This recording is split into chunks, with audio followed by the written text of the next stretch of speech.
तो देखिए friends, second year electrician trade का क्वेश्चन पेपर आपके स्क्रीन पे आ गया है। उससे पहले वीडियो को जिन्होंने भी लाइक नहीं किया है तो सभी के सभी एक बार वीडियो को लाइक कर दो और ज़्यादा से ज़्यादा वीडियो को शेयर जरूर कीजिएगा। जितने भी आपके सेकंड ईयर इलेक्ट्रीशियन के दोस्त हैं सभी की मदद करने के लिए इस पेपर को सभी के साथ में शेयर करना, सभी ग्रुप में इसको ज़्यादा से ज़्यादा शेयर कीजिएगा। पूरा पेपर देखना है बिना स्किप किए हुए, सारे आंसर फटाफट से बताऊंगा, नोट डाउन कर लेना बाद में रिवीजन करने के लिए।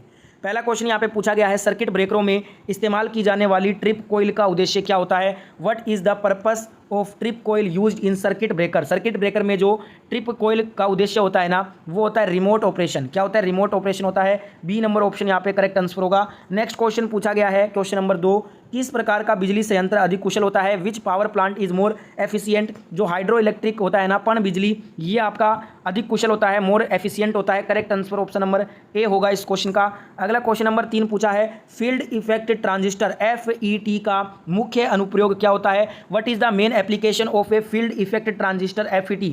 इसका मुख्य अनुप्रयोग होता है वोल्टेज नियंत्रण डिवाइस है, वोल्टेज कंट्रोल डिवाइस इसको बोलते हैं। Correct answer option number B होगा इस क्वेश्चन का। नेक्स्ट यहाँ पे क्वेश्चन देखिएगा, क्वेश्चन नंबर 4 है, which is the main application of SCR? SCR का मुख्य अनुप्रयोग क्या होता है? ये आपका स्पीड कंट्रोल ऑफ मोटर को कंट्रोल करने का काम करता है। करेक्ट आंसर हो जाएगा डी नंबर ऑप्शन यहाँ पे करेक्ट आंसर हो जाएगा। नेक्स्ट यहाँ पे क्वेश्चन नंबर 5 क्या है? गैर पारंपरिक ऊर्जा का स्रोत बताना है। Which is the non conventional energy source? गैर पारंपरिक ऊर्जा का स्रोत हो जाएगा विंड। हवा जो है ना, ये गैर पारंपरिक ऊर्जा का स्रोत है। राइट आंसर हो जाएगा ऑप्शन नंबर सी इस क्वेश्चन का। पूरा पेपर सभी को देखना है, एक भी क्वेश्चन छोड़ना नहीं है। सेकंड ईयर इलेक्ट्रीशियन का आपके शिफ्ट में ये सारे प्रश्न फिर से रिपीट करके पूछे जाएंगे। तो अच्छे नंबर से पास होना चाहते हो इलेक्ट्रीशियन सेकंड ईयर में तो ये सारे क्वेश्चन आप याद कर लो, पूरा वीडियो देखो बिना स्किप किए हुए। अगला क्वेश्चन देखिएगा, क्वेश्चन नंबर 6 है, what is the name of the insulator use in overhead lines? यहाँ पे ओवरहेड लाइंस में कौन सा प्रकार का इंसुलेटर यूज होता है? ये डायग्राम देख के बताना है। तो चित्र में आपने देख लिया है, ये आपका सैकल इंसुलेटर है। कौन सा है? सैकल। करेक्ट आंसर हो जाएगा सी नंबर ऑप्शन यहाँ पे करेक्ट आंसर हो जाएगा। अगला क्वेश्चन पूछा गया है, यदि लोड बढ़ता है तो अल्टरनेटर का टर्मिनल वोल्टेज कम होने का कारण क्या होता है? What causes the terminal voltage of an alternator reduce if the load increase? Armature resistance, armature प्रतिरोध इसका कारण होता है। Correct answer option number B होगा इस क्वेश्चन का। अगला क्वेश्चन यहाँ पे पूछा है, वोल्टेज स्टेबलाइजर में इलेक्ट्रॉनिक सर्किट में शॉर्ट सर्किट दोष की जांच करने के लिए किस उपकरण का प्रयोग करते हैं? Which instrument is use to check the short circuit fault in voltage stabiliser? इसमें हम मल्टीमीटर का यूज करते हैं। राइट आंसर हो जाएगा correct answer option number C इस क्वेश्चन का। नेक्स्ट यहाँ पे क्वेश्चन पूछा गया है, कौन सा सर्किट ब्रेकर लीकेज करंट से सुरक्षा प्रदान करता है? कल भी ये क्वेश्चन आया था, आज भी ये क्वेश्चन पूछा गया, इसलिए बोल रहा हूँ शिफ्ट टू शिफ्ट जैसे जैसे एग्जाम आगे बढ़ रहे हैं आपके पीछे वाले शिफ्टों से ही क्वेश्चन पूछ के दोबारा रिपीट कर रहा है question. Which circuit breaker is a leakage current protection? Leakage से हमें ELCB बचाता है।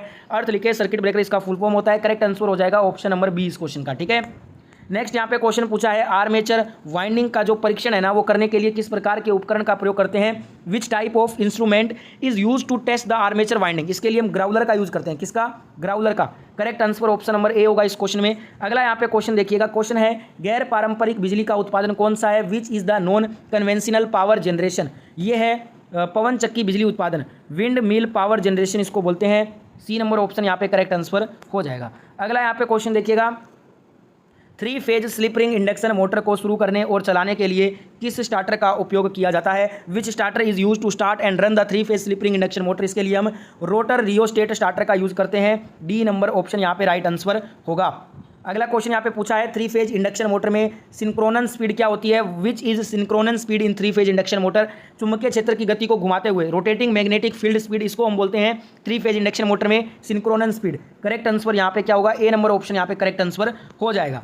अगला यहाँ पे क्वेश्चन पूछा गया है, डीसी जनरेटर में प्रेरित EMF की दिशा ज्ञात करने के लिए हम किस नियम का प्रयोग करते हैं? Which rule is to find the direction of induced EMF in DC generator? इसके लिए हम फ्लेमिंग का राइट हैंड रूल यूज करते हैं। करेक्ट आंसर हो जाएगा ए नंबर ऑप्शन इस क्वेश्चन का।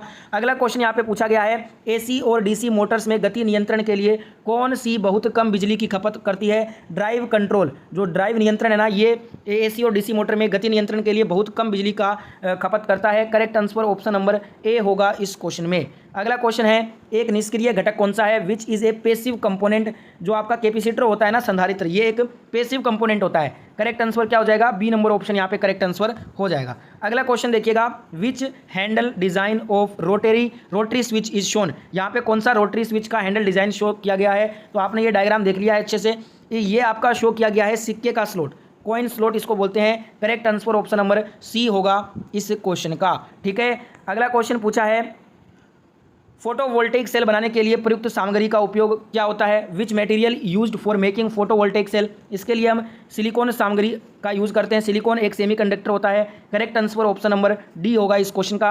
वीडियो को सभी के सभी एक बार लाइक कर दीजिए। जिन्होंने भी वीडियो लाइक नहीं किया है तो सभी प्यारे दोस्त एक बार एक साथ वीडियो को लाइक कर दो। जितने भी सेकंड ईयर इलेक्ट्रीशियन के दोस्त हैं सभी की मदद करने के लिए इस पेपर को सभी दोस्तों के साथ में शेयर करना, सभी ग्रुप में इसको शेयर करना। ITI की रोजाना वीडियो देखने के लिए इस चैनल को सब्सक्राइब करके नोटिफिकेशन को ऑन कर लीजिएगा और साथ में पूरा पेपर देखना है। ये बीच में छोड़ना नहीं है पेपर को, क्योंकि ये सारे प्रश्न आपके सेकंड ईयर इलेक्ट्रीशियन आपके शिफ्ट के एग्जाम में भी पूछे जाएंगे। अगला क्वेश्चन पूछा है what is the name of the starter symbol? ये यहाँ पे ये कौन सा स्टार्टर का सिंबल दिया गया है? तो इसको बोलते हैं ऑटो ट्रांसफार्मर स्टार्टर। ये कौन सा है? ऑटो ट्रांसफार्मर स्टार्टर है। Correct answer option number A यहाँ पे करेक्ट आंसर होगा। अगला क्वेश्चन पूछा है कौन सा उपकरण अल्टरनेटर के रोटर को डीसी प्रदान करता है? Which equipment that provides DC to the rotor of alternator? ये एक्साइटर करता है, उत्तेजक। करेक्ट आंसर यहाँ पे ऑप्शन नंबर सी होगा। अगला क्वेश्चन पूछा है AC 3 फेज इंडक्शन मोटर का प्रतिशत स्लिप ज्ञात करने का फॉर्मूला क्या होता है? Which formula to find percentage slip of an AC 3 phase induction motor? ये आपका जो इसका होता है ना सूत्र वो होता है NS - NR बटे में NS गुना में 100। डी नंबर ऑप्शन यहाँ पे करेक्ट आंसर हो जाएगा। अगला क्वेश्चन पूछा गया है कतरनी मशीनों के लिए किस प्रकार की DC मोटर उपयुक्त होती है? कम्युलेटिव कंपाउंड मोटर, संचय यौगिक मोटर इसको बोलते हैं अपने। बी नंबर ऑप्शन यहाँ पे करेक्ट आंसर हो जाएगा। अगला क्वेश्चन पूछा गया है इन्वर्टर का कार्य। What is the function of inverter?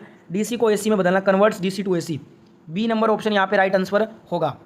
अगला क्वेश्चन यहाँ पे देखिएगा, क्वेश्चन में पूछा है दोस्तों अल्टरनेटर में हंटिंग का प्रभाव क्या होता है? What is the cause for hunting effect in alternator? Load में निरंतर उतार चढ़ाव का कारण ये होता है due to continuous fluctuation in load. Load में निरंतर उतार चढ़ाव के कारण जो है ना अल्टरनेटर में हंटिंग होता है, हंटिंग दोष। बी नंबर ऑप्शन यहाँ पे राइट आंसर होगा। अगला क्वेश्चन पूछा गया है वितरण प्रणाली में वितरकों के लिए सब स्टेशन की कौन सी विद्युत लाइन जोड़ती है? Which electric lines connect the substation to distributors in distribution system? तो ये फीडर जोड़ती है। सी नंबर ऑप्शन यहाँ पे आपका करेक्ट आंसर हो जाएगा। नेक्स्ट यहाँ पे क्वेश्चन पूछा है डीसी ड्राइव में बेसिक ऑपरेटर पैनल पर एलसीडी का उद्देश्य क्या होता है? What is the purpose of LCD on basic operator panel in DC drive? ये होता है पैरामीटर की निगरानी करना, monitor the parameter. Correct answer यहाँ पे हो जाएगा सी नंबर ऑप्शन। अगला क्वेश्चन यहाँ पे पूछा है वर्ग तरंग इन्वर्टर का उपयोग कहाँ किया जाता है? Where square wave inverters are used? ये सामान्य प्रकाश व्यवस्था जनरल लाइटनिंग में किया जाता है। Correct answer option number A हो जाएगा इस क्वेश्चन का।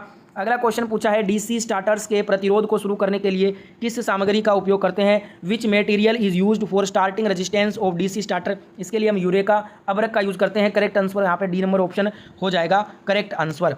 नेक्स्ट क्वेश्चन करते हैं फटाफट से। अगला क्वेश्चन पूछा है स्वचालित वोल्टेज स्टेबलाइजर में किस प्रकार के आउटपुट ट्रांसफार्मर का उपयोग किया जाता है? Which output transformer is used in automatic voltage stabiliser? इसमें हम ऑटो ट्रांसफार्मर का यूज करेंगे। Correct answer option number D हो जाएगा इस क्वेश्चन में।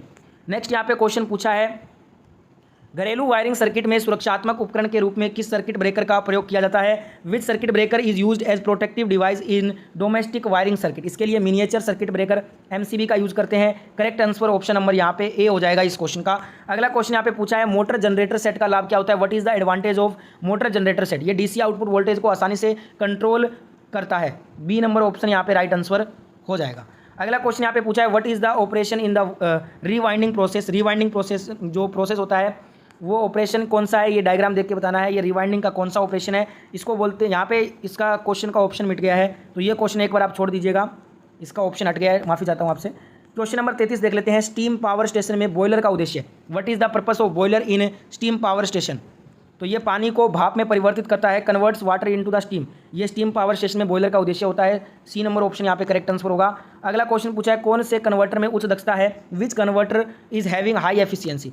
उच्च दक्षता होती है SCR कन्वर्टर के अंदर। डी नंबर ऑप्शन यहाँ पे करेक्ट आंसर होगा। नेक्स्ट यहाँ पे पूछा है what is the part marked as X? यहाँ पे ये जो चित्र है इसमें ये वाला जो पार्ट है ना जिसे एक्स से अंकित किया हुआ है इसको बोलते हैं स्लिप रिंग। क्या बोलते हैं? स्लिप रिंग बोलते हैं। डी नंबर ऑप्शन यहाँ पे राइट आंसर होगा। नेक्स्ट यहाँ पे क्वेश्चन है किस प्रकार का AC प्रसारण सार्वभौमिक रूप से अपनाया जाता है? विच AC transmission is universally adopted? ये आपका 3 फेज 3 वायर वाला अपनाया जाता है सार्वभौमिक रूप से। बी नंबर ऑप्शन यहाँ पे करेक्ट आंसर हो जाएगा। अगला क्वेश्चन पूछा है AC 3 फेज इंडक्शन मोटर की तुल्यकालिक गति करने का सूत्र क्या होता है? What is the formula for synchronous speed of a AC 3 phase induction motor? इसका सूत्र होता है synchronous speed is equal to 120F/P। Correct answer यहाँ पे हो जाएगा हमारा A number option. Last question second year electrician paper आज का। खाद मिक्सर में किस सिंगल फेज इंडक्शन मोटर का उपयोग किया जाता है? विच single phase induction motor is used in food mixer? इसमें यूनिवर्सल मोटर यूज करते हैं हम। करेक्ट आंसर हो जाएगा बी नंबर ऑप्शन। तो ये था आज का सेकंड ईयर इलेक्ट्रीशियन थ्योरी का क्वेश्चन पेपर। I hope